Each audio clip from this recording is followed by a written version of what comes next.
आपण पाहत आहात जीसस इंडिया टीव्ही, चॅनल जे देवाकडून आहे, चॅनल जे स्वार्थ गाजवतं, चॅनल जे लोकांचे जीवन परिवर्तन करतं। पाहत रहा, लाईक करा, शेअर करा आणि सबस्क्राईब करा। या सेवा कार्याला अजून वाढवण्यासाठी तुम्ही हातभार लावू शकता व आम्हाला तुमची आर्थिक मदत करू शकता। ऑनलाईन पेमेंटसाठी खाली दिलेल्या QR कोडला स्कॅन करून आपलं दान देऊ शकता। देव या दिवसामध्ये जे बोलतो ते करण्यासाठी 100% बांधलेला आहे। लक्षात ठेवा, तो काही माणूस नाही, बोलला आणि विसरून गेला। एक बहीण या ठिकाणामध्ये आहे, मला वाटतं आले की नाही करू स्टॉप, तिचं लग्न जमत नव्हतं, आली का? हां, उभं राहील तर बरं होईल। हां, मला वाटतं किती आठवड्याचे, किती शुक्रवारी आला तुम्ही? 3 शुक्रवार लग्नाची समस्या घेऊन ती 3 शुक्रवार ठरलं तरी विस्कडून जात होतं, काही ना काहीतरी प्रॉब्लेम येत होता। परंतु 3 शुक्रवार नंतर आता तिचं लग्न ठरलंय आणि आता लवकर तिचं लग्न होणार आहे। म्हणून या मंदिरात पाऊल टाकलं रे टाकलं की तुमच्या समस्येचं निराकरण झालं म्हणून समजा, आहे की नाही? देवाला काही कठीण नाही। हे उपदेश ऐकण्यासाठी नसतात, हे उपदेश तुमचं जीवन आहे। विश्वास धरशील तर देवाचं गौरव पाहशील। म्हणून प्रभूला कोणती गोष्ट कठीण नाही। समस्या आमच्यामध्ये आहे, आमची बहीण पूजा, आहे की नाही? बरं, आणि मला वाटतं ती 2 महिने झाले का, किती महिने झाले? 2 महिने झाले बिचारी। एकदा बसा, औरंगाबादमध्ये एका सिस्टरनं त्यांना सांगितलं होतं तिची प्रॉब्लेम, तिचा मुलगा किती महिन्याचा, 4 महिन्याचा असताना, कधी तिथून केव्हा आल्या नवऱ्याकडनं, 6 महिन्याचा मुलगा होता। आणि मग ती बिचारी त्या मुलाला घेऊन या ठिकाणामध्ये आली, कोणी फोन करत नव्हतं, रडायची त्या ठिकाणात घेऊन। मग औरंगाबादमध्ये एका सिस्टरने त्यांना सांगितलं की तुझ्या सगळ्या समस्या घेऊन तिथं जा, तिथं गेल्यावर सगळे प्रश्न सुटतात। आणि ती बिचारी शुक्रवारी रविवारी यायची, मेसेज करत होती की पास्टर मला जायचंय, माझ्या सासरच्या लोकांनी मला घेऊन जावं, यासाठी तुम्ही प्रार्थना करा। आणि प्रार्थना केल्यानंतर आता तिच्या सासऱ्याचा फोन आला आणि आता ते तिला घेऊन जाणार आहे। देवाला सर्व काही शक्य आहे। विश्वास धरशील तर देवाचं गौरव पाहशील। समस्या आमच्यामध्ये विश्वास नाही, ही समस्या आहे। देव आहे, तो त्याच्या जागेवरती स्थानापन्न नाही, तो त्याची जागा नाही सोडत बरं का, तो तिथंच असणार आहे। आणि तिथून फक्त तो प्रत्येकाचं निरीक्षण करतो। देवाचं काम काय तर तुमचं निरीक्षण करणं। आम्ही म्हणतो नाही का, देव झोपला का? देव झोपला नाही, तो निरीक्षण करत आहे, तो जागाच आहे। झोपलेले तुम्ही आहात, अजून तुम्हाला त्याची ओळख पटली नाही। जर देवाची ओळख तुम्हाला पटली ना, मग तुम्ही त्याच्या मार्गामध्ये धावू लागता, त्याला हलवता, त्याच्याकडे प्रार्थना करता, त्याच्याकडे याचना करता। आणि जेवढं तुम्ही देवाकडे याचना कराल, प्रार्थना देवाचं सिंहासन हलवण्याचं काम करतं। आजची गोष्ट आम्ही पाहणार आहोत, सगळ्यात मोठी अडचण काय असेल तर विश्वास नसणं।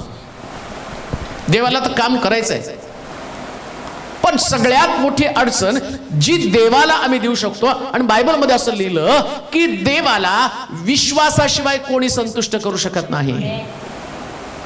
कोणी सुद्धा देवाला विश्वासाशिवाय संतुष्टच करू शकत नाही। म्हणून याला नारळ पण चालत नाही, हार पण चालत नाही, अगरबत्ती चालत नाही, उदबत्ती चालत नाही, याला लागतो फक्त विश्वास। याच्यासाठी पैसे द्यावे लागतात, नारळासाठी, हारसाठी, उदबत्तीसाठी, अगरबत्तीसाठी, बकऱ्यासाठी, कोंबड्यासाठी इकडे पैसे द्यावे लागतात। पण हा असा देव आहे, तो म्हणतो याची मला गरज नाही। कापता तुम्ही माझ्यासाठी, खाता तुम्ही, खातं कोण? कापतात माणसं देवाच्या नावानं, आणि मग ते एकमेकाला वाटतात। मग देवाकडे जातं का? मग देवाला माहिती माणूस जो आहे ना, त्याला वाटलं आता कोंबडी खायची तर देवाच्या नावाने कापून खातो। मग तो मला कोंबडी नको, बकरं नको, बोकड नको, मला फक्त विश्वासाची गरज आहे। तुम्ही देवाच्या मंदिरामध्ये आला आणि जर तुमच्यामध्ये विश्वास असेल, शास्त्र सांगतं विश्वासानं डोंगर उपटून समुद्रामध्ये पड म्हणलं तर तो पडेल। विश्वास ही सगळ्यात मोठी समस्या आहे। आणि ज्यानं या समस्येचं निराकरण केलं, की ज्यानं ही समस्या बाहेर टाकून दिली, आम्हाला टाकून द्यायला पाहिजे बरं का. आम्ही बघतो, आम्हाला वाटतं डोंगर हलला पाहिजे, पण तो म्हणतो विश्वास कुठे आहे, डोंगर हलवेल मी. तू विश्वास ठेव, मी डोंगर हलवण्याचं काम करेल. तुम्हाला फक्त विश्वास ठेवायचा, डोंगराकडे बघत नाही बसायचं. अनेक लोक डोंगराकडे बघतात कधी हलणार आहे. डोंगराकडे नाही बघायचं, देवाकडे बघायचं. देवाला डोंगर हलवण्याची ताकद आहे. आज जो आमचा विषय आहे, खरी समस्या विश्वास नसणे हीच आहे. तुमचं टायटलच काय असेल, सगळ्यात मोठी जगातली समस्या कोणती, विश्वास नसणं. हा, पती पत्नीमध्ये जर विश्वास नसला ना तर ते घर पण तुटलं जातं. शब्द घेतलेले असतात, एकमेकावरती प्रेम करतात, सगळ्या वस्तूंची देवाणघेवाण करतात, पण एकदा का संशय त्यांच्यामध्ये निर्माण झाला, डाऊट निर्माण झाला, विश्वास केला, मग विश्वास जर गेल्यावर तुमच्या प्रत्येक हालचाली तुम्हाला संशयास्पद वाटतात. एकदा विश्वास गेला की प्रत्येक गोष्टीमध्ये तुम्हाला संशय यायला सुरुवात होतो. मग पूर्वीचे पण तुम्ही तेच लोक आहात जे पहिले तुम्ही एकमेकावरती प्रेम करत होता. मग आता काय झालं, अचानक तुम्हाला एकमेकाविषयी संशय यायला लागला? कारण तुमचा विश्वास तुम्ही गमावलेला आहे. देव पण आहे तोच आहे, परंतु परिस्थिती अशी निर्माण झाली की तुमचा विश्वास गेला आणि तिकडं देव विश्वासाशिवाय कार्यच करू शकत नाही. तुमचा विश्वासच नाही तर देव कसं कार्य करेल?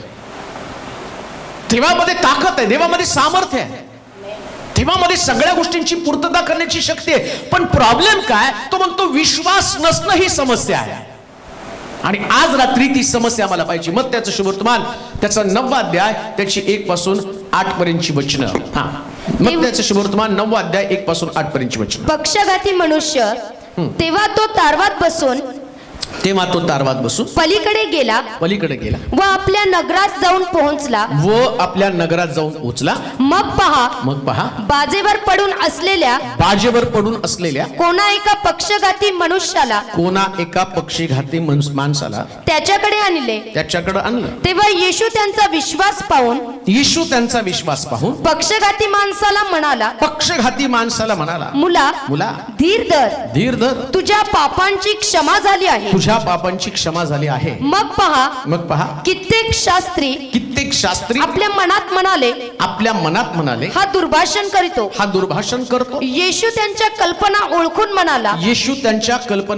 म्हणाला, तुम्ही आपल्या मनात वाईट कल्पना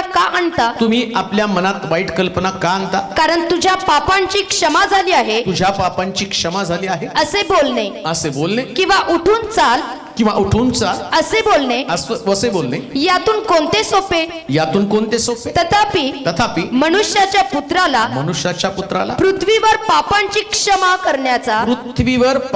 क्षमा करण्याचा अधिकार आहे. हे तुम्हा समजावे म्हणून मग तो पक्षघाती मनुष्याला म्हणाला, काय म्हणाला बघा तो, उठ, आपली बाज उचलून घेऊन घरी जा. मग तो उठून आपल्या घरी गेला. हे पाहून लोक समुदाय भ्याले. आणि ज्या देवाने माणसांना एवढा अधिकार दिला त्याचे त्यांनी गौरव केले. आता पहिली गोष्ट मी पाहतो की असं लिहिलं, तो एका नगरामध्ये आला. बायबल सांगतं की तो एका नगरामध्ये आला. याचा अर्थ येशूला प्रत्येकाच्या जीवनामध्ये यायचंय. आमेन. नगरामध्ये आलं. नगर म्हणजे आमचं जीवन आहे बरं का. हालेलुया. प्रत्येकाच्या घरामध्ये, प्रत्येकाच्या कुटुंबामध्ये, प्रत्येकाच्या जीवनामध्ये त्याला यायचंय. आणि तो येत असताना त्या ठिकाणामध्ये तुम्हाला वेगवेगळ्या प्रकारचे लोक सापडणार आहेत. आम्ही देखील या ठिकाणात जमलो, पण या गर्दीमध्ये, या लोकांमध्ये जे तत्वज्ञान आहे ते तत्वज्ञान येशू पाहतो. आणि येशू त्या व्यक्तीच्या जीवनामध्ये चमत्कार करतो की ज्या व्यक्तीमध्ये येशूला प्रभावित करणारं व्यक्तिमत्व असतं. आमेन. व्यक्तिमत्व तुमचं प्रभाव टाकणारं असलं पाहिजे. आमेन. आजारी तुम्ही पुष्कळ आहेत, आर्थिक प्रश्न तुमच्याकडे आहेत, तुमच्याकडे पुष्कळ समस्या आहेत. काहींना लेकरं नसेल, काहींचं पती पत्नी मधला संघर्ष असेल, काही घटस्फोटापर्यंत आलेले असतील, काहींचे प्रॉपर्टीचे वाद असतील. म्हणजे तुम्ही तर प्रश्न घेऊन आला. जसं त्या गावामध्ये येशू गेल्यावर एक पक्षघाती मनुष्य आला. मग काय एकच पक्षघाती मनुष्य होता का? येशू आल्यावर त्यांना माहिती होतं की येशू चमत्कार करतो. म्हणजे किती लोक समस्या घेऊन आले होते, पण एकाच व्यक्तीच्या जीवनामध्ये चमत्कार घडला. हालेलुया. एकच व्यक्ती, एकच पक्षघाती मनुष्य बदलून गेला. कारण काय होतं त्याच्यामध्ये? हे जे कॉंग्रिगेशन, हे जे लोक आहेत ना, हे लोक त्या ठिकाणात येशूकडे आले, पण या लोकांकडे होतं काय? का ते लोक येशूवरती प्रभाव टाकू शकले नाहीत? का पक्षघाती माणसासारखं ते बरे होऊन त्या ठिकाणातनं गेलं नाही? याचं कारण जाणून घेणं फार गरजेचं आहे. कोणता प्रभाव, कोणती अशी गोष्ट होती की ज्याच्याद्वारे या ठिकाणामध्ये काहीतरी घडण्याच्या ऐवजी तिथं वाद निर्माण झाले. वाद झाले बरं का, येशूचा आणि त्यांचा वाद झालाय. येशू असताना तिथं वाद, येशू असल्यावर तर समस्या सुटायला पाहिजे. पण आम्ही पाहतो की त्या प्रार्थनेच्या दिवशी, त्या संजीवनाच्या सभेमध्ये वाद झाले. ज्या घरामध्ये येशू जमला ना, तिथे शास्त्री आणि पुरुषांमध्ये त्याचा वाद निर्माण झाला. असं काय शास्त्री पुरुषी बोलले बघा त्या नगरामध्ये. आम्ही पाहतो की वाचा ते वचन. कित्येक शास्त्री आपल्या मनात म्हणाले, हा दुर्भाषण करतो. येशू त्यांच्या कल्पना ओळखून म्हणाला. शास्त्री आणि पुरुषी म्हणजे यांच्याकडे धर्मशास्त्र आहे, यांच्याकडे बायबल आहे, यांच्याकडे प्रार्थना आहे, यांच्याकडे देवाकडे जाण्यासाठी असणाऱ्या ज्या ज्या गोष्टी आवश्यक आहे, शुद्धता आहे, पवित्रता आहे, एक प्रभाव टाकणारं जीवन त्यांच्याकडे आहे. ऐका नीट, धर्मशास्त्र जाणणारे लोक आहेत, नियमित चर्चला उपासनेला जाणारे लोक आहेत, आणि शुद्ध जीवन जगणारे पण ते लोक आहेत. मग शुद्ध जीवनाचा प्रभाव पडला पाहिजे, बायबल वाचनाचा प्रभाव पडला पाहिजे, पाठांतराचा प्रभाव पडला पाहिजे, सगळं धर्मशास्त्र त्यांना माहिती आहे, सगळ्या गोष्टीचा प्रभाव त्यांच्यावर पडला पाहिजे. पण येशू त्यांच्यावर प्रभावित होण्याच्या ऐवजी तो त्यांच्यावरती रागावला असं लिहिलंय. धर्मशास्त्र माहिती आहे म्हणजे तुम्ही देवाला प्रसन्न कराल, संतुष्ट कराल. तत्वज्ञान माहिती आहे म्हणून तुम्ही देवाला प्रसन्न कराल असं नाही. शास्त्र सांगतं तुमच्यावरती प्रभाव, देवावरती तुम्हाला प्रभाव टाकायचा. मला वाटतंय लुकाचं शुभवर्तमान 18 अध्याय 8 वचन वाचा. सगळ्यात मोठी समस्या काय? लोक धार्मिक आहेत, लोक प्रार्थनाशील आहेत, लोक चर्चचं महत्व त्यांच्यामध्ये, शास्त्री आणि पुरुषांसारखं त्यांचं जीवन आहे. प्रॉब्लेम तो नाही की लोक चर्चला जात नाही, प्रॉब्लेम तो नाही की लोक बायबल वाचन करत नाही, प्रॉब्लेम तो नाही की लोक शुद्ध जीवन जगत नाही. सगळं करत आहे, शुद्ध जीवन जगत आहे, बायबल वाचन करत आहे, प्रार्थना करत आहे. मग तरी सुद्धा आम्ही म्हणतो एवढी प्रार्थना करतो, माझं चुकतं कुठं? एवढी प्रार्थना करतो, एवढा विश्वास आहे, दरवेळी चर्चला जातो, शुक्रवारी चर्चला जातो, मग का माझी समस्या सुटत नाही? प्रॉब्लेम काय, समस्या काय? वाचूया ते वचन. मी तुम्हाला सांगतो तो त्यांचा न्याय लवकर करेल, तरी मनुष्याचा पुत्र येईल तेव्हा त्याला पृथ्वीवर विश्वास आढळेल काय? तो येतो. आज शुक्रवारी तो आहे, इथं येतो, तो आमच्यामध्ये आहे. पण जाताना तुम्ही त्या पक्षघाती माणसासारखं बरं होऊन जाणार का शास्त्री आणि पुरुषासारखं निराश होऊन जाणार?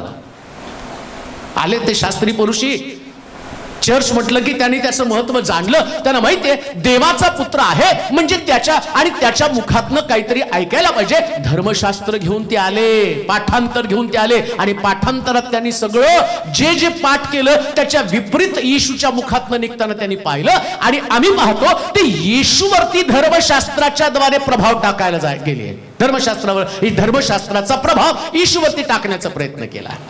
एक गोष्ट ध्यानात ठेवा, माझा उपदेश किती भारी असला आणि मी किती मोठं तत्वज्ञान सांगितलं ना, माझ्या उपदेशाचा प्रभाव ईश्वर कधीच पडणार नाही, कधीच नाही.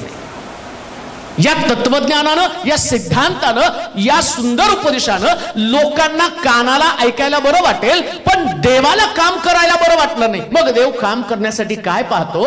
बायबल सांगतो, तो म्हणतो मनुष्यामध्ये मला विश्वास आढळेल काय? लक्षात घ्या, सगळ्यात महत्वाची गोष्ट, तुम्ही बायबल वाचता किती याच्यापेक्षा शास्त्रातल्या प्रत्येक वचनावर तुमचा किती विश्वास आहे.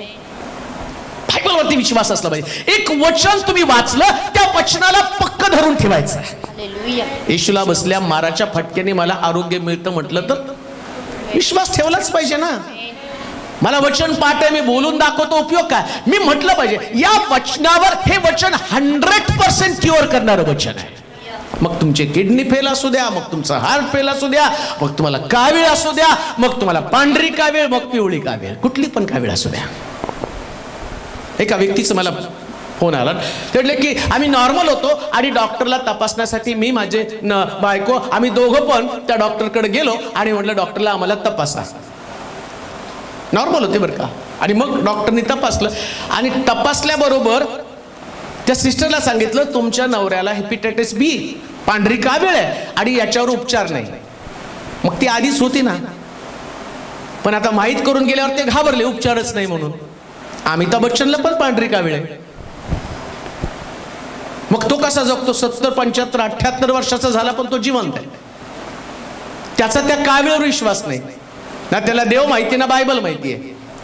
तुमच्याकडे जर बायबल आहे, तुमच्याकडे जर हे वचन आहे ना, हे वचन तुम्ही येशू समोर घेऊन जाता आणि त्याला म्हणता प्रभूजी माझा विश्वास आहे, तो म्हणून त्या कुष्ठरोग्याला म्हणतो तुम्हाला बरं होण्याची इच्छा आहे का? तो म्हणतो तुम्ही आणि तुमच्यामध्ये ते सामर्थ्य आहे की तुम्ही मला बरं कराल. आणि तिकडं कुष्ठरोगी बरे झाले. विश्वास. ऐकू नका धर्मशास्त्र. हे धर्मशास्त्र ऐकल्यानं प्रभाव पडणार नाही, तर धर्मशास्त्रातल्या प्रत्येक वचनावरती विश्वास ठेवाल. त्यास हे वचन, हे तुमचं वक्तृत्व, हा तुमचा विश्वास येशूवरती प्रभाव टाकणार आहे. तर तुमच्याकडे पाहत आहे, माझ्याकडे पाहत आहे. मला नोकरी नाही ही माझी समस्या नाही, माझ्यामध्ये विश्वास नाही ही समस्या आहे. नोकरी नाही ही समस्या नाही आहे. काही लोक म्हणतात नोकरी नाही होत, देवानं नोकरी दिली ना मग मी त्याच्या मार्गात चालेल. अरे तू पहिले विश्वास ठेव ना, आपोआप तुला नोकरी मिळेल. दावीद काय सकाळी उठल्यावर मग देवाला भांडत नव्हता. बघ मी सकाळपासून तुझी उपासना करतो, आराधना करतो आणि माझे भाऊ सगळे गव्हर्नमेंट सर्वंट आहेत आणि त्याचे डबे घेऊन मी जातो. बघ मला शिपायाचं काम दिलं, डब्यावाल्याचं काम दिलं. त्याचा विश्वास होता. देव, ज्या देवानं जीवन दिलं ना तो सगळं द्यायला समर्थ आहे ना. त्याने त्याची उपासना बंद केली ना, त्याची आराधना बंद केली ना, देवावरचा विश्वास त्याचा कमजोर झाला. तुमची समस्या खरी काय आहे? तुमच्यामध्ये विश्वास नाही.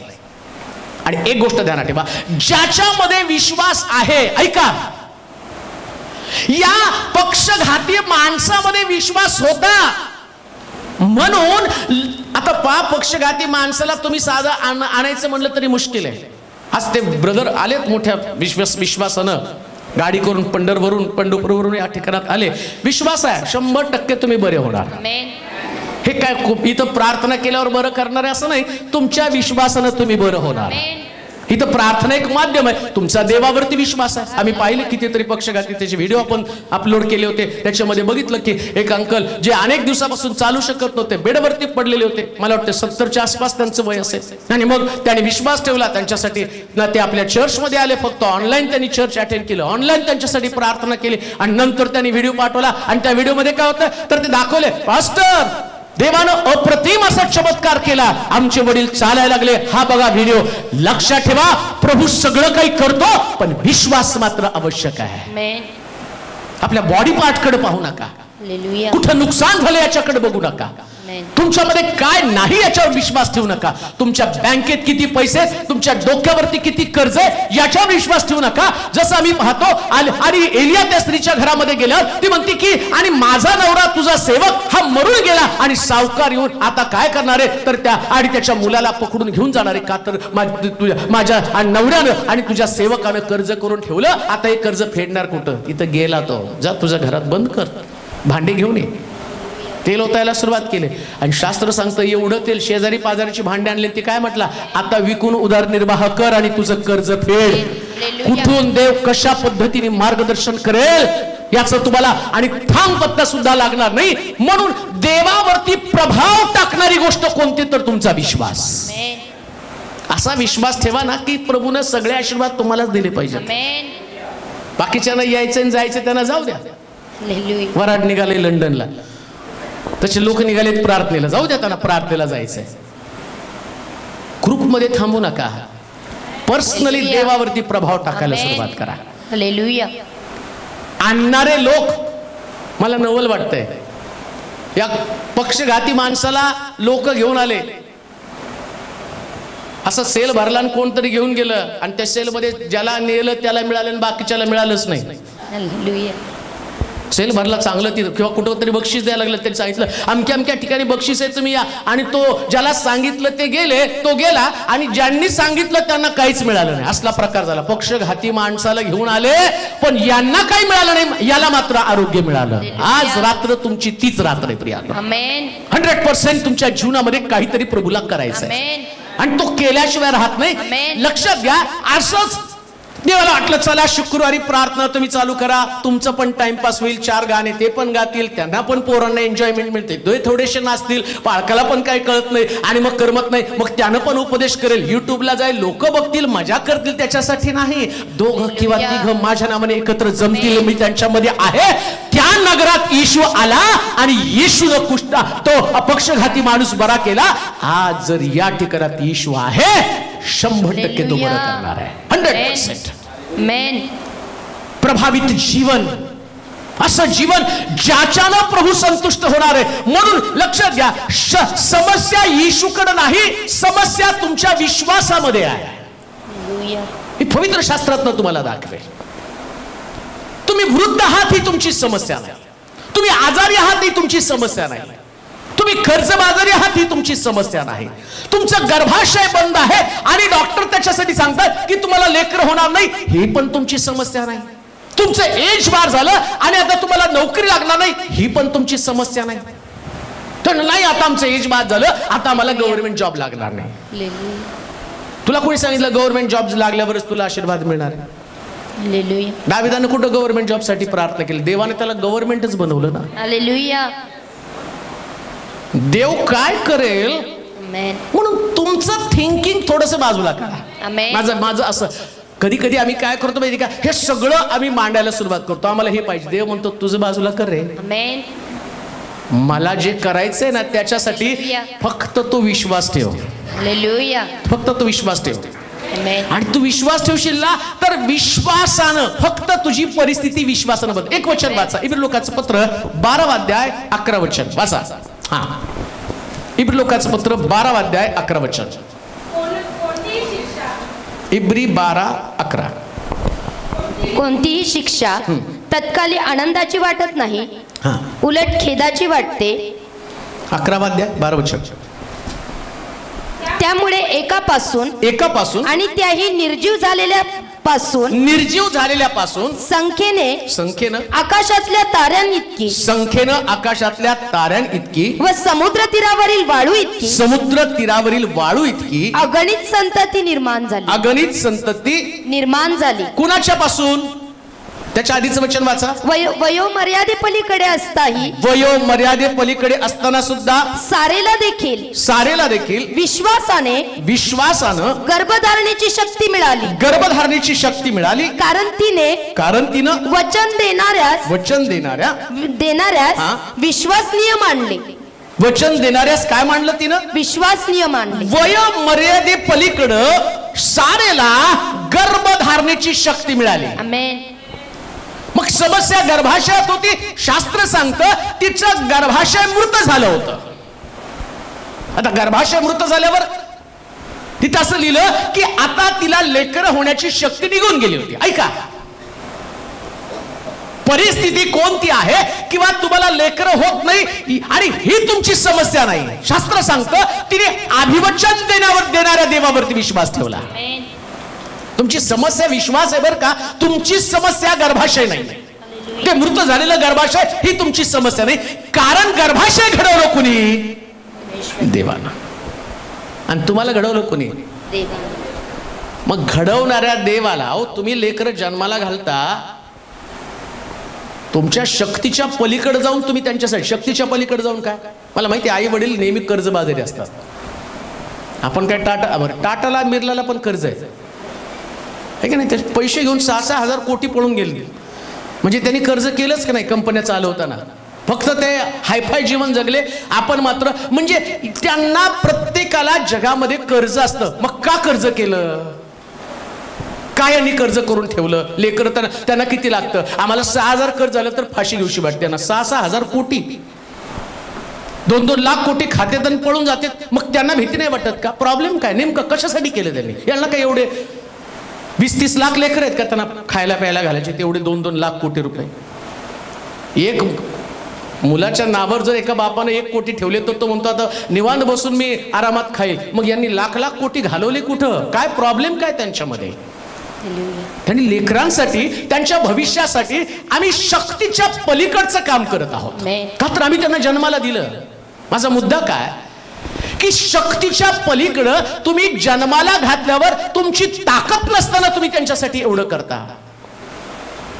त्यानं तुम्हाला जगामध्ये पाठवलं, त्याची शक्ती अचाट आहे, त्याच्याकडे पॉवर जबरदस्त आहे. म्हणून समस्या तुमच्याकडे जी वाटते ती समस्या नाही, तुमच्याकडे विश्वास ही समस्या आहे. सारेचं गर्भाशय मृत झालं ही समस्या नव्हती, तर शास्त्र सांगतं तिनं गर्भाशयावर विश्वास ठेवला नाही, तिने अभिवचनावर विश्वास ठेवला. अभिवचनावर विश्वास ठेवा बरं का. हालेलुया. तुमची परिस्थिती जर बदलायला पाहिजे ना, तर जसं सारेनं विश्वास ठेवला तसं शास्त्र सांगतं की देवानं विश्वास ठेवल्यामुळं. वाचावरते वचन फार सुंदर आहे, 11 वचन. वयोमर्यादे पलीकडे असताही सारेला देखील विश्वासाने गर्भधारणेची शक्ती मिळाली. काय केली? गर्भधारणेची शक्ती मिळाली. तिचं गर्भाशय मेलं होतं. म्हणजे मरणं म्हणजे काय? शक्ती जाणं. येते की लक्षात? एक व्यक्ती मेला म्हणजे काय? आता तो उठू शकत नाही, डोळे उघडायला त्याच्याकडे शक्ती नाही. आम्ही म्हणतो ना, नाही हो आता एवढे वीक झालेत त्यांना डोळे उघडून पण बघता येत नाही. आता एवढे वीक झालेत ना, त्यांना श्वास पण घेता येत नाही, मग त्यांना कृत्रिम श्वास लावलेला आहे. विकनेस, दुर्बलता, शक्ती निघून गेलेली आहे. आणि बायबल सांगतं ज्यावेळेस तुम्ही देवावरती विश्वास ठेवता त्यावेळेस देव तुमची निर्जीव झालेल्या वस्तूला शक्ती घालून परत एकदा सजीव बनवतो. तो विश्वास तुमच्याकडे पाहिजे. एकदा का तुम्ही देवावरती विश्वास ठेवायला सुरुवात केली, बायबल सांगतं प्रभूला याच गोष्टीचा प्रभाव. आता परमेश्वर त्यांना बोलला, अब्रामाला म्हटला, अब्रामा मी तुला मुलगा देणार आहे. आता त्यानं जर ते चेष्टा मस्करी करत बसला असतं, म्हातारपणी देवा कसं शक्य आहे? त्याच्याकडे अनेक गोष्टी. समजा तो बरं त्यांनीच मागितलं बरं का म्हातारपणी मुलगा. आम्ही देखील काय करतो माहिती का? आमची कुवत नसताना काही गोष्टी देवाकडे मागतो.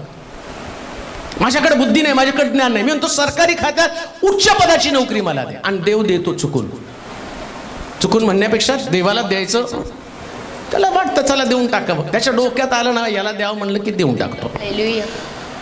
मग ती काय तुमची काय कुवत आहे, आणि तुमच्या मार्कशीट काय, आणि तुमच्या किती मार्कशीट आहे, आणि कशा आहेत, लाल आहेत का पिवळ्या आहेत का, किती वेळा बसला, किती वेळा उठला, किती वेळा झोपला, किती वाऱ्या तुम्ही केल्या, देवाला त्याच्याशी काही घेणं देणं नाही. तो म्हणतो विश्वास आहे ना तुझा, याच्याकडे बुद्धी आहे, याच्याकडे ज्ञान आहे, पण याचा विश्वास नाही, मला याला नाही द्यायचं. तू मोठा आहे पण तू एवढा माझ्यावरती विश्वास ठेवतो ना, तो म्हणतो या हुशाराला देणार नाही. मग तो म्हटला मूर्खाला मी देणार आहे. कोण मूर्ख आहे? त्या मूर्खाला मला द्यायचा आशीर्वाद. आणि मग आम्ही म्हणतो हो हा पेपर माझा बघून लिहित होता, माझा बघून पास झाला पेपर. शाळेत सरांनी एवढं त्याला मारत होते, कधीच त्याचं डोकं चाललं नाही. कार मध्ये चाललाय, मी आपला सायकल मारत आहे. प्रॉब्लेम तू बुद्धिमान आहे पण तुझा विश्वास नाही. तो मूर्ख आहे पण त्यानं विश्वास ठेवला, आणि मूर्खाला देव शक्ती पुरवतो विश्वास ठेवल्यामुळं. आपल्या बुद्धीवरती, आपल्या ज्ञानावरती, आपल्या ताकदीवरती कधी अवलंबून राहू नका. जर तुम्ही तुमच्या बुद्धीनं, तुमच्या ताकदीनं चालाल तर तुम्हाला पर्सेंटेज मिळेल. परत मी तुम्हाला सांगतो, बुद्धीने चालला तर पर्सेंटेज मिळेल, पण पर्सेंटेज तुम्हाला देवाच्या अंतःकरणातल्या गोष्टी देणार नाही, जे प्रभूला ठेवायचं ते. आणि तुमच्याकडे जर विश्वास असेल ना, तर देव जिथं निर्जीवपणा आहे, जिथं शक्ती नाही, जिथं कुवत नाही, शास्त्र सांगतं त्यानं सारेच्या गर्भाशयाला कुवत पुरवली, ताकद पुरवली. कशासाठी? समस्या गर्भाशय नव्हतं. हालेलुया. तिने असं म्हटली असती माझं गर्भाशय मृत झालं. डॉक्टरचं काम आहे जे मृत झालं ते तुम्हाला सांगणं. ते सांगतात हार्ट तुमचं 30% आहे, झालं 30% हार्ट. पण म्हटल्याबरोबर आमची पावलं पण थपकून आणि डॉक्टर सांगत नाही तोपर्यंत तर पळत राहता. बरं पण डॉक्टरने सांगितलं की झालं. आम्हाला वाटतं की आता जरा जोरात माझं हृदय धडधडलं. प्रॉब्लेम हृदयामध्ये नाही, प्रॉब्लेम विश्वासामध्ये आहे. शास्त्र सांगतं गर्भाशयात प्रॉब्लेम नव्हता, तो देव तिला बोलला. म्हणजे देवाला तिच्या गर्भाशयाला नव्हे, आता देवाला बसून काम तरी काय हो स्वर्गामध्ये, काय काम आहे त्याला बसून बसून? तो बसल्यावर कोणाशी तरी गंमत करत राहतो. सारे म्हटलं ठीक आहे, आता माझं लक्ष अब्रामाकडे. अब्रामाला सगळं संपत्ती वगैरे सगळे दिले, पैसा अडका सोनं उंट घाडवं घोडे सगळे अब्रामाकडे. आणि एक दिवशी अब्रामाची उगीच फिरकी घेण्यासाठी तो आला, अब्रामाशी बोलायला लागला.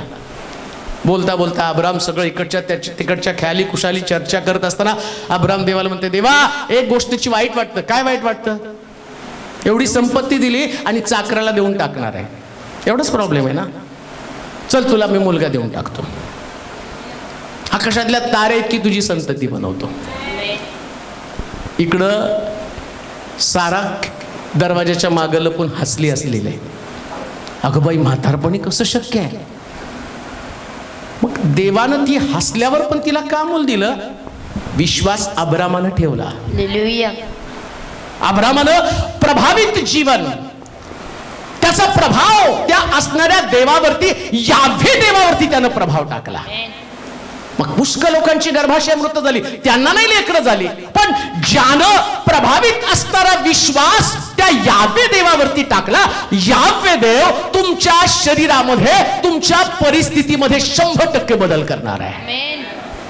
याव्हे देव, ज्या देवानं विश्व निर्माण केलं, ज्यानं जग निर्माण केलं, ज्यानं तुम्हाला निर्माण केलं, तुम्हाला विशिष्ट हेतून जगामध्ये पाठवलेलं आहे. असंच नाही तुम्ही आला, काहीतरी उद्देश घेऊन तुम्ही या ठिकाणात आलेला आहे. इस्लामपूरवरून बिचाऱ्या त्या मावशी, त्यांना म्हटले मला लिहिता वाचता येत नाही, काही येत नाही, पण असं वाटलं की जायला पाहिजे या चर्चला. मग त्यांच्या आणि पुतण्याला तरी सांगितलं, 6,500 रुपये गाडी करून इथं आले. कशासाठी आले? चर्च बघायला. त्यांचा विश्वास आहे. मग एवढं सगळं खर्च करून आल्यावर प्रभू त्यांना जाताना म्हणाल का, तसंच जा, तुझा विश्वास मोठा, तुझा विश्वास त्यानं माझ्यावरती प्रभाव टाकलेला आहे. 100%.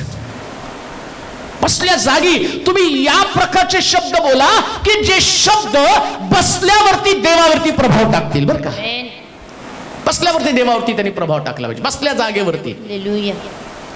तुझ्या विश्वास ठेव. मनात तिथं बसल्या जागेवरती म्हणायला सुरुवात कर, माझ्या नवऱ्याचं जे काही आतमध्ये फंक्शन आहे ना, आणि ते अन्न नलिका आणि ते पचन होत नाही, आणि मग त्याला लिव्हरला प्रॉब्लेम आहे, बसल्या बसल्या विश्वासानं म्हणायला सुरुवात कर, देवा सगळं काही तू नीट केलं.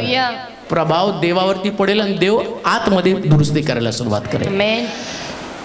एक काम देवाने केलं ना. आता तुझ्या एवढे दिवस तुझे सासू सासरे तुझ्याशी बोलत नव्हते, काय नव्हते, आता सुरुवात त्यांनी केली. मग आता देवाला दुसरा चमत्कार करायचा. तो चमत्कार करताना तू विश्वास ठेवतीस का? विश्वास धरशील तर देवाचा गौरव पाहशील. विश्वास ठेव ना.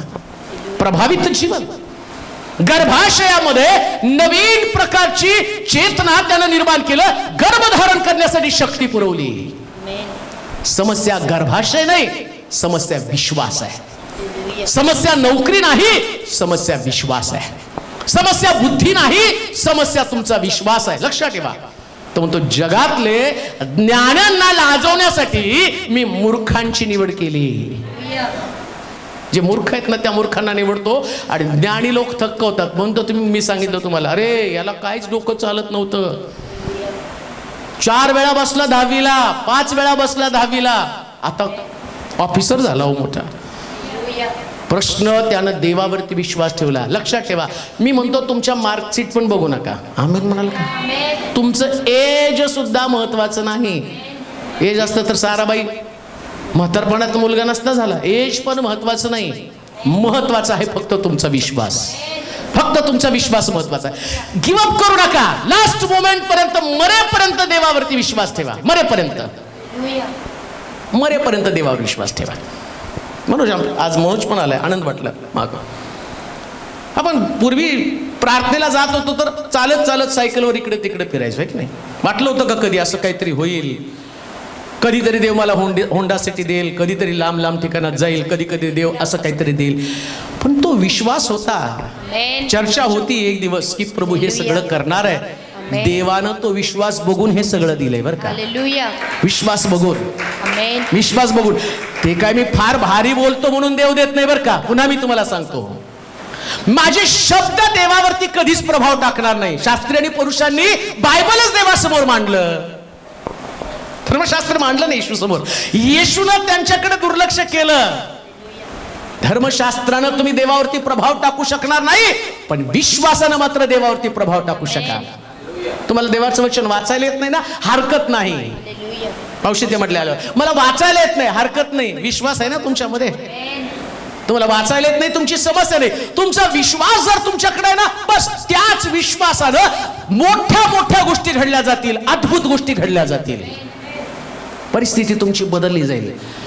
मृत गर्भाशय बायबल सांगतं की त्यांनी शक्ती पुरवली. अजून एक वचन वाचा, मत्तयाचं शुभवर्तमान त्याचा 15वा अध्याय 21 पासून 28 पर्यंतची वचनं. मत्तय 15:21 ते 28. नंतर येशू तेथून निघून सोर व सिदोन या भागात गेला. आणि पहा त्या भागातील एक कनानी बाई येऊन मोठ्याने म्हणू लागली, हे प्रभू दाविदाचे पुत्र माझ्यावर दया करा. माझी मुलगी भूताने फारच जर्जर केली आहे. तरी त्याने तिला एका शब्दानेही उत्तर दिले नाही.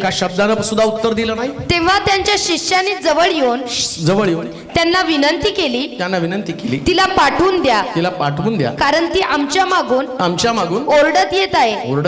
त्याने उत्तर दिलं, इस्रायलाच्या घराण्यातील हरवलेल्या मेंढराखेरीज इतर कोणाकडे मला पाठवलेले नाही.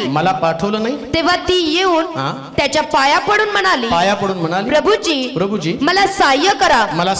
त्याने उत्तर दिले, मुलांची भाकरी घेऊन ती घरच्या कुत्र्यांना घालणे हे ठीक नव्हे. तिने म्हटलं, खरेच प्रभूजी, तरी घरची कुत्रीही आपल्या धन्यांच्या मेजावरून पडलेला चूर खातात.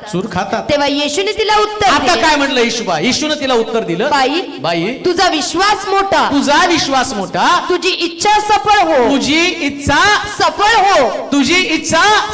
हो. आमच्या इच्छांची फार मोठी लिस्ट आहे. सकाळी उठलं देवाने विचारलं की आज सकाळी बोला तेलोरे पाळक साहेब तुम्हाला काय पाहिजे. मी विचार करून ऐकले, देवा एक हेलिकॉप्टर दे. आता लांब जायला लागलेलं आहे, 700-800 किलोमीटर पोचायला लागलोय. वेळ लागतो त्या ठिकाणात जायला, कधी 12 तास कधी 15 तास. आणि बिचारा चालून त्या निलूचं पाय सुद्धा आता दुखायला लागलेला आहे. एवढं लांब कार घेऊन होंडा सिटी जायला. देवा लवकर आता एक हेलिकॉप्टर दे. अजून काय पाहिजे, अजून काय देतो देवा. एक काम कर ना, चांगला 5-6 BHKचा मोठा बंगला दे. सोलापुरात कोणाकडेच नसेल, तो माझ्याकडेच असला पाहिजे. अजून काय पाहिजे तुझ्याकडं. अजून देवा एक 2-4 किलो सोनं दे. अजून एक 40-50 कोटी बँकेत ठेव. अजून लिस्ट वाढतच जाईल. मग एवढं सगळं प्रभू मला देईल का. शास्त्र सांगतं इच्छा आमच्याकडे भरपूर आहे, पण विश्वास जर कमजोर असेल. तू तिथं काय म्हटलं, तुझा विश्वास मोठा, तुझी इच्छा सफळ हो. तुझी इच्छा सफळ हो. जितका मोठा विश्वास तेवढ्या तुमच्या मोठ्या विजन, तुमची स्वप्न, तुमचा विश्वास, तुमच्या मागण्या पूर्ण होतात. म्हणून लक्षात ठेवा, समस्या जी तुम्ही समजता ती समस्या नाही. या बाईच्या मुलीला भूत लागलं ही समस्या नाही. समस्या काय, तिचा विश्वास. हालेलुया. आजपर्यंत येशूनं कधी कुणाला दुखावलेलं बायबलमध्ये तुम्हाला कुठं सापडणार नाही. पण या बाईला तो एवढं टाकून झुकून बोलायला लागला. आणि मला कधी कधी वाचताना ते वाईट वाटायचं, प्रभू कसं काय रे. आणि तो आणि मला ते वाचलं ना, बऱ्याच वेळा माझ्यामध्ये कन्फ्युजन होतं. अरे येशू ख्रिस्त आपल्यासाठी आलाच नाही. कारण काय शब्द वापरला त्याने काय शब्द वापरला, मेजावरचं काढू. इस्रायल मधले. त्याने उत्तर दिले, मुलाची भाकरी घेऊन ती घरच्या कुत्र्यांना घालणे. आणि 23 वचन वाचा. तरी त्याने तिला एका शब्दानं उत्तर दिले नाही. कधी कधी असं वाटतं की खरंच येशू माझा आहे का. मी एवढ्या प्रार्थना सादर केल्या, एवढ्या देवासमोर मागण्या टाकल्या, एवढं मी देवाकडे कळकळीने प्रार्थना केली, पण देव एका शब्दानं पण उत्तर देत नाही. का असं घडलं जातं, शब्दानं पण उत्तर देत नाही. परिस्थिती हाताबाहेर गेलेली आहे. किती दिवस वाट पाहायची. देव तुमचा विश्वास मोठा करत असतो बरं का. ज्यास देव तुम्हाला उत्तर देत नाही ना, त्या समजायचं देव माझा विश्वास. तुम्हाला फुगा कळतो का, फुगा फुगवत राहावं लागतो. जेवढा फुगा फुगवेल तेवढा मोठा होतो नाही का. मग फुगवताना तुम्हाला बरं वाटतं का? गाल गाल गाल फुगी होती का नाही?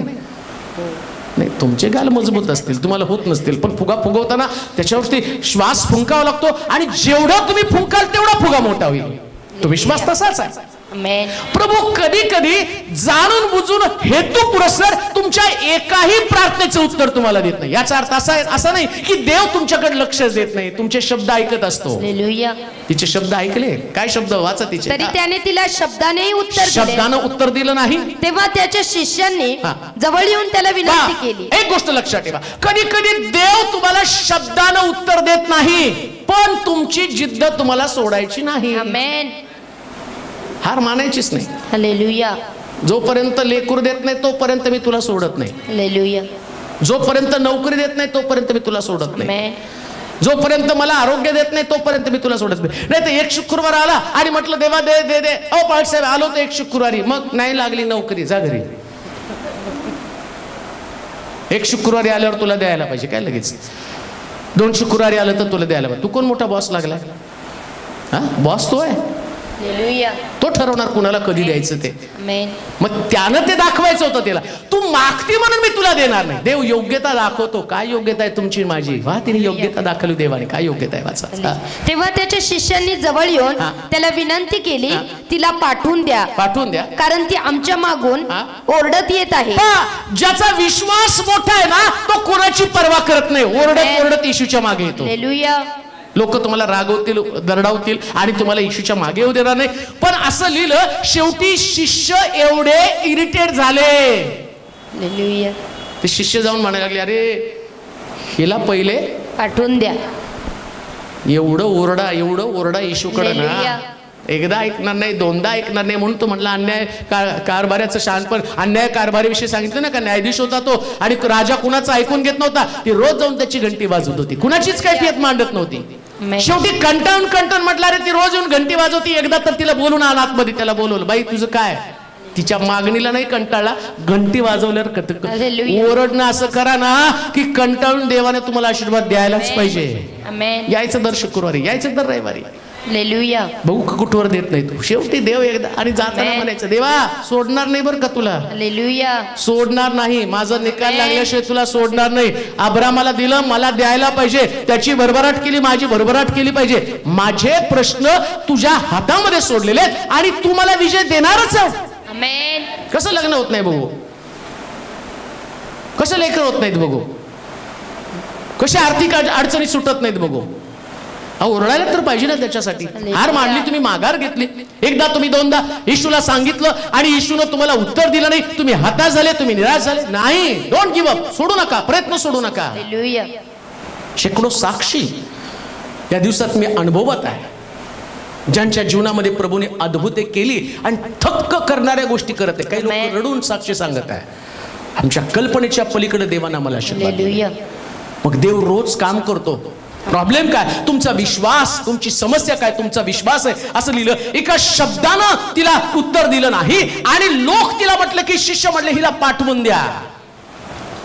काही वेळेस लोक तुम्हाला याच दृष्टिकोनातनं पाठवतील की त्यांना तुम्हाला उत्तर मिळावं असं वाटत नाही, पण त्या ठिकाणामध्ये लोक तुमच्याविषयी काय बोलतात त्याच्यापेक्षा तुमचं ओरडणं येशूकडे पोहोचणं गरजेचं आहे. तिथं पोहोचलं पाहिजे तुमचं ओरडणं. हालेलुया.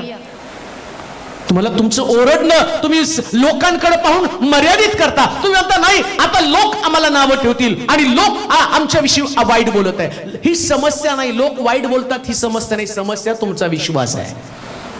लोक तुम्हाला अडवतात ही समस्या नाही, तुमचा विश्वास ही तुमची समस्या आहे. म्हणून समस्या, सगळ्यात मोठी समस्या लोक नाही, शिष्य नाहीत समस्या. हालेलुया. आम्हाला वाटतं शिष्य समस्या, त्यांनी तिला जवळ येऊ दिलं नाही, त्यांनी म्हटलं हिला पाठवून द्या. पण पाठवलं तर ती गेली का? नाही गेली. तिला माहिती आहे मी आज विश्वासानं येशूचं सिंहासन हलवणार आहे. पुढे काय घडलं वाचा. कारण ती आमच्या 24 वचन.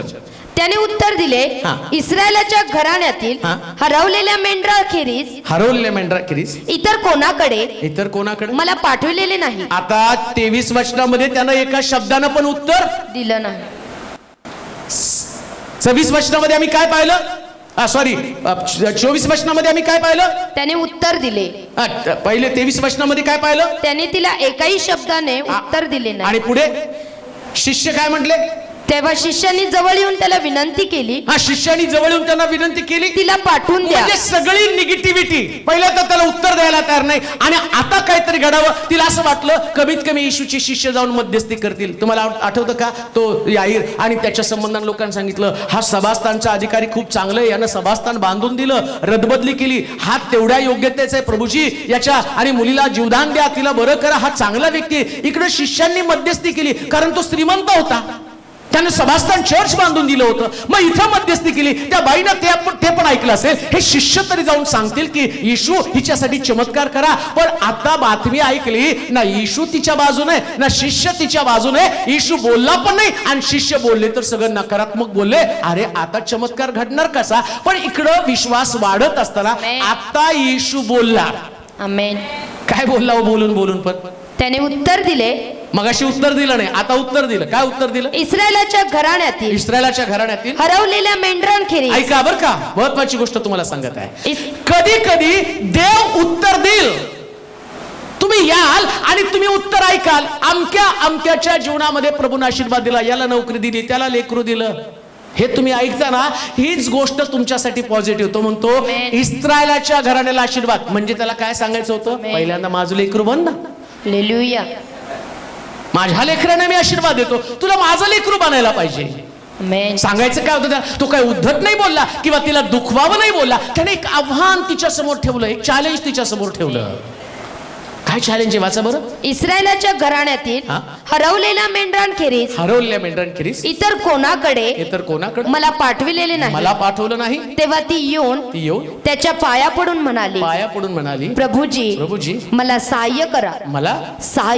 एक गोष्ट ध्यानात ठेवा, ज्यास हा शब्द उत्तर दिलं नाही, पण दुसऱ्यांदा उत्तर दिल्यावर त्याचं उत्तर काय होतं? मी तुझ्यासाठी नाही बाई, तुला काय आशीर्वाद देऊ? आशीर्वाद देण्यासाठी तुझ्याकडे अशी कोणती गोष्ट आहे? मी माझ्या लेकरांना आशीर्वाद देणार आहे, इस्रायल लोकांना आशीर्वाद देणार आहे. तू इस्रायल आहेस का? तू देवाचं लेकरू आहेस का? देवानं तुला बोलवलं का? तू प्रभूच्या आणि निवडलेल्या लोकांपैकी आहात का? निवडलेल्या लोकांपैकी झाल्याशिवाय आम्ही कशी आशीर्वादित होणार आहोत? म्हणतो म्हटला, मेजावरचं काढून, लेकरांचं मेजावरचं काढून कोणी कुत्र्याला घालू शकतं का? का शब्द त्यांनी कुत्रा वापरला? कारण आहे त्याला, कुत्रा आपल्या ओळखीकडे. जे लोक पुन्हा पाप करायला जातात त्या लोकांना देव कधीच आशीर्वाद देऊ शकत नाही. मग कोणाला आशीर्वाद मिळतो? विश्वासानं आमचं पाप आम्ही टाकतो. जसं त्या बाईनं आपलं समर्पण येशूला केलं, पाया पडली म्हणजे समर्पण केलं, त्याच्या समोर पालथी पडली, तिचं समर्पण त्या ठिकाणी झालेलं आहे. जोपर्यंत तुमचं समर्पण नाही तोपर्यंत तुमच्याकडे उत्तराची अपेक्षा करता येणार नाही. समर्पण म्हणजेच तुमचा विश्वास आहे. पालथं पडणं म्हणजे आता मला दुसरा मार्ग नाही, गुडघे टेकणं, सरेंडर होणं, बस आता दुसरीकडे कुठे जाणार नाही, आता फक्त तुमच्याकडेच आलेलं आहे, आता फक्त तुमच्याकडेच. तुम्हीच आमचं काहीतरी तारण करा, तुम्हीच आमचा उद्धार करा, प्रभूजी तुम्हीच आम्हाला काहीतरी मदत करा. मदतीसाठी तिने येशूकडे मागितलं. कोणाकडे मागू नका मदत, कोणी तुमची मदत पूर्ण करू शकणार नाही, पण माझा येशू तुमची मदत 100% पूर्ण करेल, 100% पूर्ण करेल. पालथी पडली, त्याच्यासमोर उपडी पडली, ती शरण गेली प्रभूला. तुमचा विश्वास जर असेल ना, तुमची मोठी समस्या काय? तुम्ही शरणागती पत्करत नाही. अजून पण तुमच्या समोर ऑप्शन आहेत. आम्ही दुसरे मार्ग तपासायला जातो. ती बाई जर त्या ठिकाणात म्हणली असती, जाऊ द्या, काय यायचं एवढं ऐकायचं, दुसरा पण कोणतरी आहे बरं करणारा, त्याच्याकडे जाऊ.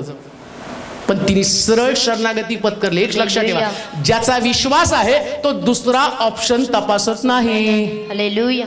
दुसरा ऑप्शनच तपासायचा नाही. आमेन. येशूला म्हणायचं, तूच दे. आमेन. तूच दे लेकरू, तूच दे नोकरी. हालेलुया.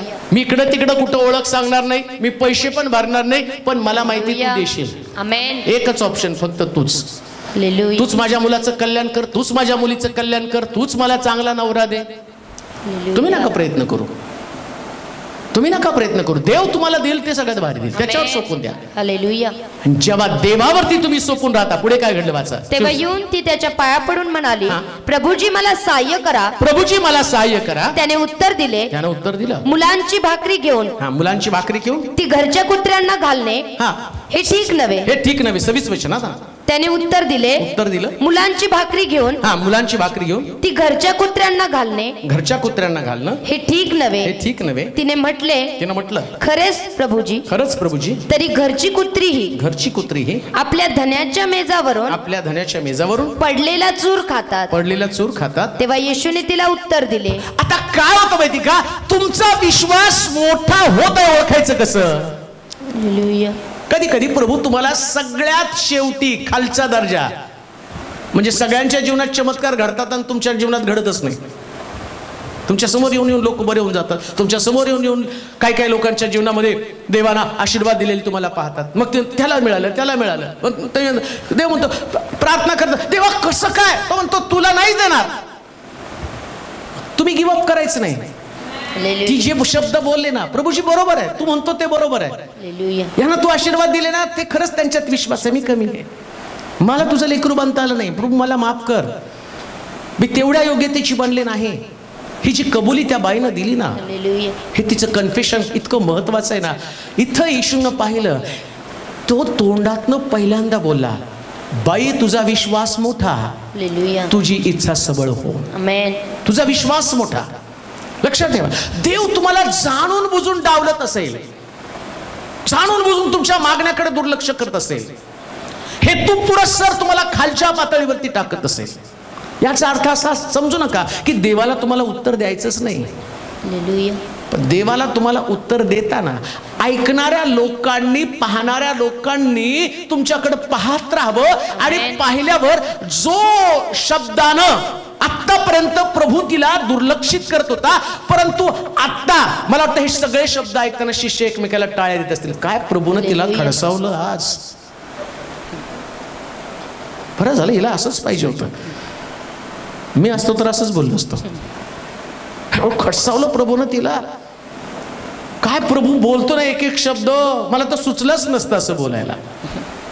पण आता तिचे शब्द, या दोघांचं संभाषण इतकं सुंदर चाललं आणि बघता बघता आता येशूच्या तोंडातनं शब्द निघाला जो शिष्यांना पण दुखावला. कारण शिष्य नावेमध्ये असताना तो म्हणला होता, अरे अल्पविश्वासी लोकांनो, मी कुठवर तुमच्या बरोबर असू, कुठवर तुमचं सोसू. पण आता इकडं येशू शिष्यांकडे बघून तिला म्हणत आहे, बाई तुझा विश्वास मोठा. इकडं बघून बाई तुझा विश्वास मोठा, म्हणजे त्यांना म्हणतो हिच्याकडनं शिका. हालेलुया. मी तुमच्या बरोबर नेहमी राहिलो, इस्रायल म्हणून मी तुम्हाला आशीर्वादित केलं. पण ही जी आहे ही कुठली स्त्री आहे की जिला कोणतेच आशीर्वाद मिळणार नव्हते, पण हिच्यामध्ये असणारा विश्वास, या विश्वासामुळं अरे तुम्ही गमावलं, हिनं मात्र मिळवलं. एवढ्या वर्षापासून आम्ही ख्रिस्ती आहोत, एवढ्या वर्षापासून चर्चला जाणारे लोक, पण बाहेरून कोणीतरी येतं आणि एवढा स्ट्रॉंग फेथ त्यांच्याकडे असतो की तो विश्वास घेऊन ते आशीर्वादित होऊन घरी जातात. तरी आम्हाला प्रश्न पडतो, आमची का अजून वेळ आली नाही. याचं कारण एक आहे, समस्या तुमचा प्रश्न नाही, समस्या तुमच्यामध्ये विश्वास नाही. तुमचं आरोग्य ही समस्या नाही, तुमची बरकत ही समस्या नाही, तुमची लाचारी आणि तुमचा कर्जबाजारीपणा ही तुमची समस्या नाही. तो म्हटला, बाई तुझा विश्वास मोठा. आज तो विश्वास प्रभूला पाहिजे. तुमचा विश्वास मोठा का छोटा का अल्प का नाहीच आहे का लाटांसारखा आहे, कसल्या प्रकारचा विश्वास आहे. वाचूया शेवटचा. तिने म्हटलं, खरंच प्रभूजी तरी घरची कुत्रीही आपल्या धन्यांच्या मेजावरून पडलेला चूर खातात. तेव्हा येशूने तिला उत्तर दिलं, बाई तुझा विश्वास मोठा, तुझी इच्छा सफळ हो. आता तोच प्रसंग आहे. ईश्वित आहे, तुम्ही पण प्रश्न घेऊन आलेला आहात, तुमच्याकडे मागण्या आहेत. पण आता येशू एकेका व्यक्तीकडे पाहत आहे की तो म्हणतो, विश्वास तुझा किती मोठा आहे.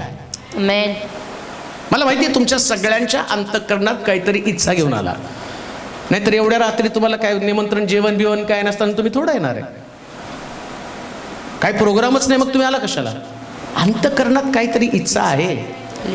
पण आज रात्री प्रभू तुमच्या अंतःकरणात डोकवताना तुमचा विश्वास एवढा वाढलेला असू द्या ना की ते मृत झालेलं गर्भाशय, शास्त्र सांगतं सारेच्या विश्वासानं मृत गर्भाशयाला देवानं शक्ती पुरवली. आज रात्री तो देव तुमच्या मृत प्रश्नांना पुन्हा एकदा शक्ती पुरवून तुम्हाला त्या विश्वासानं आशीर्वादित करणार आहे. आपल्या जागेवरती उभं राहूया, आपल्या जागेवरती उभं राहूया, आपले डोळे बंद करूया, आपल्या मान आपण झुकूया. ज्यांना प्रार्थनेची गरज आहे ती पुढे येतील. विश्वास